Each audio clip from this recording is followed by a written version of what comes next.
Hey guys, I've been hearing a lot about meditation, so I thought I'd try it out. The book I was recommended is Mindfulness by Mark Williams and Penman, which contains an 8-week program. These are guided meditations, meaning you play the track or tracks for that week and a voice will guide you along with simple instructions and cues. If you don't want to buy the book, all the tracks are available online for free. I have the link here and I've also put it in the description below. Studies have shown that meditation can reduce stress and anxiety levels, enhance the brain areas associated with empathy and memory, benefits your focus, attention, decision making, as well as increased mood and therefore lower risk of depression. I didn't go into it as a skeptic, but I was a bit concerned that any positive effects would be too small to notice day to day. That couldn't be further from the truth. It took me 3 days to notice improvements. If you haven't tried meditation, I do urge you to give it a go in whatever form you feel best suits you. So I'm going to talk you through the program. I'll try not to bore you with every little detail, but I do want to explain which tracks benefited me the most and what changes I saw.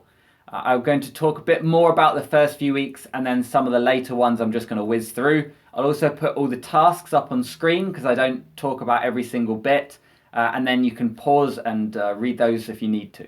So here's week 1. The meditation is track 1. There's no prerequisites. So if you wanted to just jump in and download track 1, then by all means go for it. You play it twice a day. I heard on a podcast that your brain waves are best suited to meditating first thing in the morning and just before bed. So those were the 2 times I chose. It's a really simple one. You sit or lie down comfortably and focus on sensations in your body before moving your attention to your breath and trying to accumulate a minute or 2 there. Twice a day felt a bit excessive, but I did enjoy every session. Meditation has this kind of additive effect, so it's working away in the background and then it starts to spill over into your daily life. So the very first thing I noticed was more clarity of thought. At work we have a daily meeting where you have to update everyone on your progress. I'm not the best public speaker, even if it's to a group of 7 or 8, but I was noticeably more eloquent. I was able to express my thoughts in the meeting without umming and erring. My job involves a lot of problem solving, and I also felt that my brain was able to find the next step in the puzzle at a faster rate, and I came up with several good ideas in the first week of that meditation. Week 2 involved track 2. This was 15 minutes, but it actually goes really quickly. I did, however, only do it once every day instead of twice for 6 days.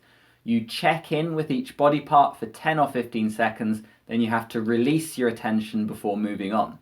Outside of the meditation, I had more time to pause and reflect. I was generally less in a rush and I didn't feel the need to always be doing something. Before that, I was always trying to fill every minute of the day with either music or podcasts or reading a book or learning something online. And I was starting to introduce 10 or 15 minutes where I would just sit and relax and do nothing. I realized that I have trouble falling asleep at night because as soon as my head hits the pillow, my brain just throws 1,000 thoughts at me. And that's because during the day, I'm surrounding myself with busy work and I haven't allowed any kind of window for those thoughts to come up naturally. When I set aside quiet time in the day, I could hear myself think and I ended up remembering things I need to do or planning my schedule better, so I was more organized and forward thinking. This all stemmed from the habit releaser because doing a quiet walk around the park where I live brought up a lot of these realizations. On to week 3, which has 2 tracks, the first of which involves a few body positions. You have to stand up and do kind of light stretching, like pretending to reach for berries. I think you can tell from my tone what I thought of that one. I got nothing from it, but I did it anyway. The breath and body is like track 1, just focus on the breath. He talked way too much in this one. There's a straight 60 seconds where he's talking about dealing with distraction. Ironically, that was the only thing distracting me from my breath. I was bringing increased awareness to my daily tasks, so I realized this actually made my mood worse, but I was thankful for it. Whereas before I might get to the end of a stressful day and I'd snap at someone and I wouldn't know why, now I can see the little invisible annoyances that are building up over the day, and I can learn to cope with them. A few examples: my commute was the main stressor. Almost every day someone presses the button 20 times before the train has even stopped, and that annoys me a lot. And then also people getting on before you get off is just common courtesy that seems to have escaped them. And now I make a conscious effort to not let that bother me, and that's something they talk about in the book as primary and secondary suffering. There's primary suffering, which is from the negative experience, and then secondary suffering, which is your reaction to that. And for a lot of people, the secondary suffering is a lot worse.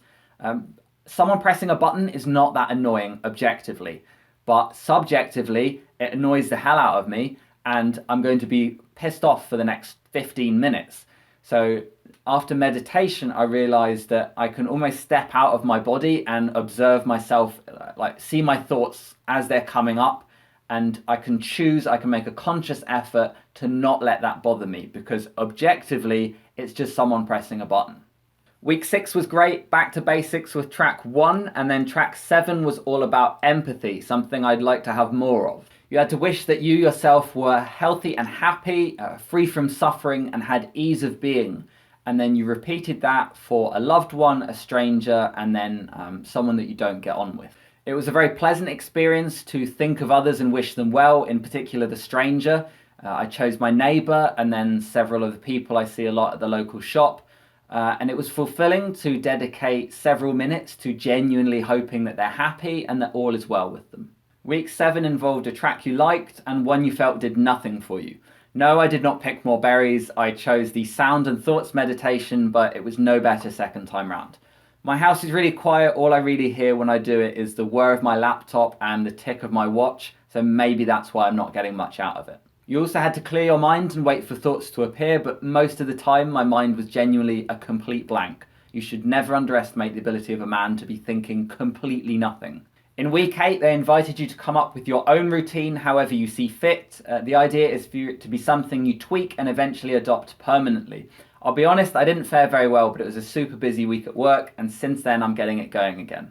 I downloaded tracks 1 and 4 to my phone so that I could play them on my commute, and that was useful. I did think that it would be too difficult to do it on my commute with the announcements going off every 30 seconds, but I gave it a go and I felt that I was practicing it properly. Having stopped meditating so frequently, there was a noticeable regression in my attitude and mindset. I was more forgetful, my attention span was shorter, I was less organized. So with that in mind, I'm absolutely going to reintroduce meditation in a more consistent way. The general advice for introducing a new habit is to tie it to an existing habit that you do every day, something like brushing your teeth, so that becomes your cue. First thing in the morning and last thing at night, meditation worked best for me, so that's probably what I'm going to go with moving forward. Overall, I'm not going to promise that you have the same experience that I did because everyone is different, but I would strongly recommend you to keep an open mind and to give meditation a go. From the many benefits that it can possibly deliver, I mainly noticed focus, attention, and decision-making improved. Also being more in tune with how I feel and being aware of where my daily stresses are. I'm learning a language, and while doing this program, I didn't even realize that I'd racked up 50 days in a row on Duolingo, beating my previous best of 7 or 8. Meditation helped make me more organized and able to take that time to stop and reflect, to let thoughts come to the surface, such as remembering that I need to study that day. And if anything, introducing periods of my day where I sit and do nothing has actually made me more productive. That was a long video. My throat is actually sore from recording all this. I hope that was useful to you and that you will consider meditation if you aren't practicing it already. Cheers.